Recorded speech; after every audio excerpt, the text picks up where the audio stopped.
Hi everybody, welcome back to another review, and today I have the Doogee Mix smartphone after about 1 month of usage. Basically it's a quick hands-on review and I'll tell you all about this phone, what's bad about it, what's good about it. So let's start with the specs. This specific model is the Black Edition, 4GB RAM edition, powered with the MediaTek P20 SoC. The difference between P20 and P25 is the clock frequency of the CPU. Basically, there are two versions of this phone, one with 6GB of RAM and the other with 4GB of RAM. The 6GB RAM uses a P25 SoC and it's an octa-core processor like this one, and 4 cores operate at 2.5 GHz and the other remaining 4 work at 1.6 GHz. So that's for the SoC P25. This is the P20, 4 cores operating at 2.3 GHz and the additional 4 cores at 1.6. So there's a difference between the two versions of this phone. So again, cool phone. There are a few issues after using this phone for about a month. So let's start with the build quality and design. Right now I'm using the case here, comes with the package of the phone. So let me open it and I'll show you the external design and the back side. So first of all, for the issues I found with this phone, as you can see here, the micro USB port is not centered or aligned with the home button key.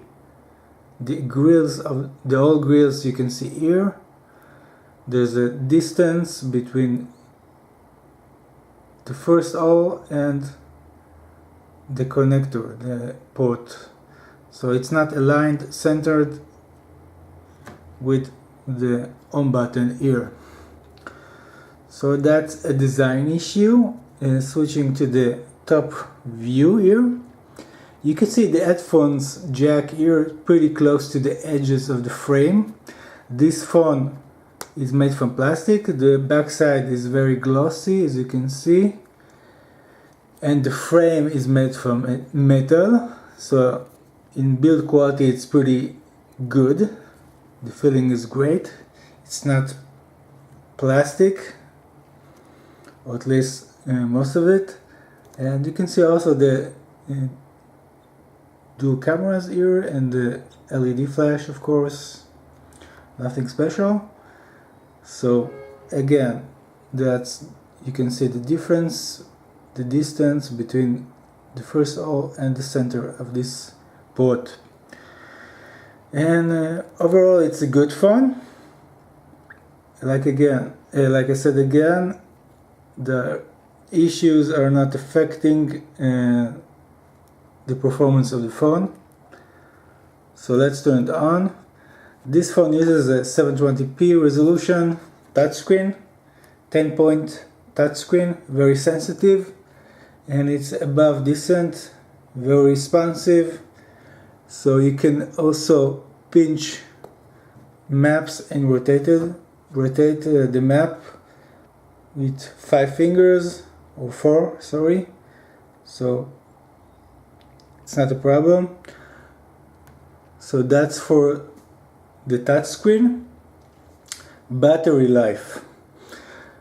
This model with the 4GB, with the 6GB RAM, can last about 5.5 up to 6 hours of on screen.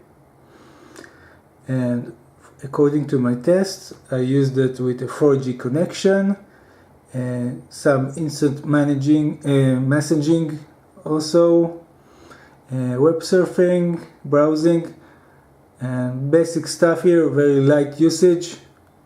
It would last about 6 hours maximum, depending what your enabling here.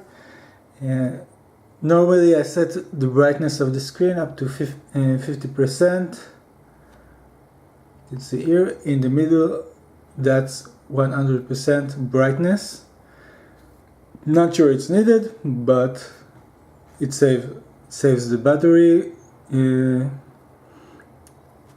time. Okay, so again, touchscreen pretty good, very decent. Speakers, you can see the grills. Basically it's not a dual speaker system, just a monotype, but the quality, sound quality, and it's pretty loud also. So I'll try to run something from YouTube so you get a basic impression.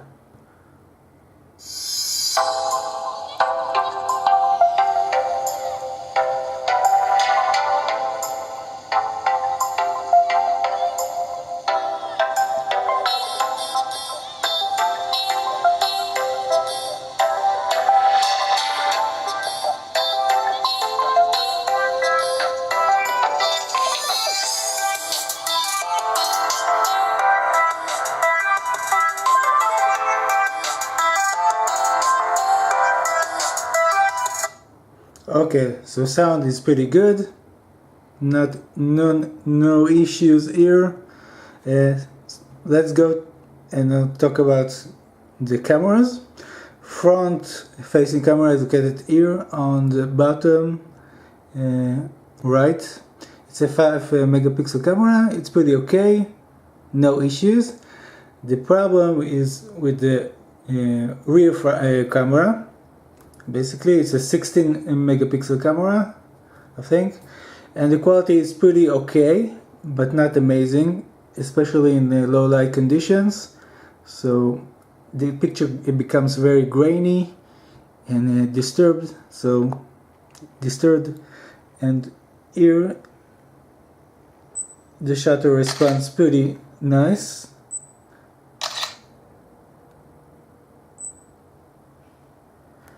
But if I use it in more low light condition, it becomes really grainy. So that's for the camera.